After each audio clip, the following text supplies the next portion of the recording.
M दे रखा है जिसका साइज है 3 by 3 मैट्रिक्स और आपको एक कंडीशन दे रखी है मैट्रिक्स एम विद वेक्टर -2 1 0 ये इक्वल है 6 - 3 0 के, यानी कि आप इसको वेक्टर वी बोल दीजिए। तो मैं क्या लिख सकता हूँ, एम वी इक्वल्स टू, अगर मैं यहाँ से वेक्टर से एज अ 2 कॉमन ले लेता हूँ, सॉरी 2 नहीं -3 अगर कॉमन ले लेता हूँ तो मुझे क्या मिलता है -2 1 0, यानी कि मुझे कंडीशन मिल गई M V equals to lambda times V, यानी कि यहाँ पर -3 एक आइगन वैल्यू होगा करस्पॉन्ड टू एक वेक्टर के। ये यहाँ पर वेक्टर दे रखा है।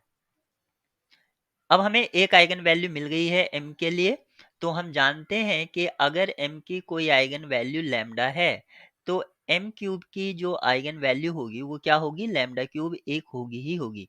यहाँ पर ऑप्शन में जो आपको दे रखा है सपोज दैट m क्यूब और एक vector equals to alpha beta gamma, इस कंडीशन को हमें यूज करना है। तो मैं लिखता हूं m क्यूब, यहाँ पर हमें पता है कि m क्यूब का एक आइगन वैल्यू क्या होगा, -3 क्यूब, और यहाँ पर जो वेक्टर लिया है मैंने सेम वेक्टर ले लिया है -2 1 0, तो इधर भी मैं यही लूंगा -2 1 0।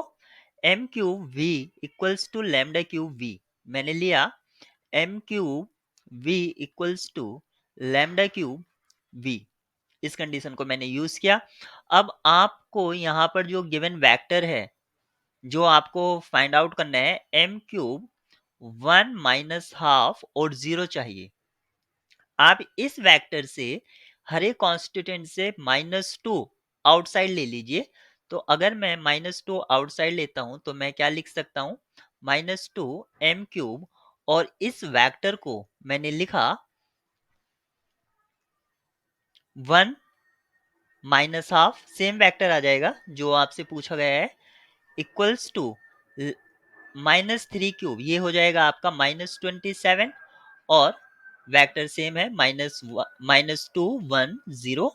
यहां से अब आप ये जो नंबर है इसको ट्रांसपोज करा दीजिए, तो मैं इसको लिख सकता हूं m क्यूब वेक्टर 1 - ½ और 0 इक्वल्स टू 27/2, और यहाँ पर वेक्टर था -2 1 0।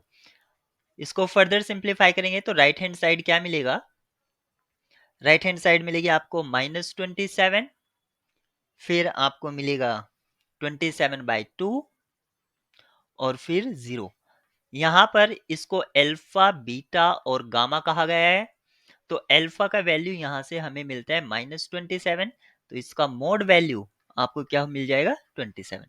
आपसे पूछा गया था कि मोड अल्फा का वैल्यू क्या होगा, तो मोड अल्फा का वैल्यू क्या होगा, -27, सॉरी +27, मोड अल्फा का वैल्यू होगा 27 और अल्फा का वैल्यू होगा -27।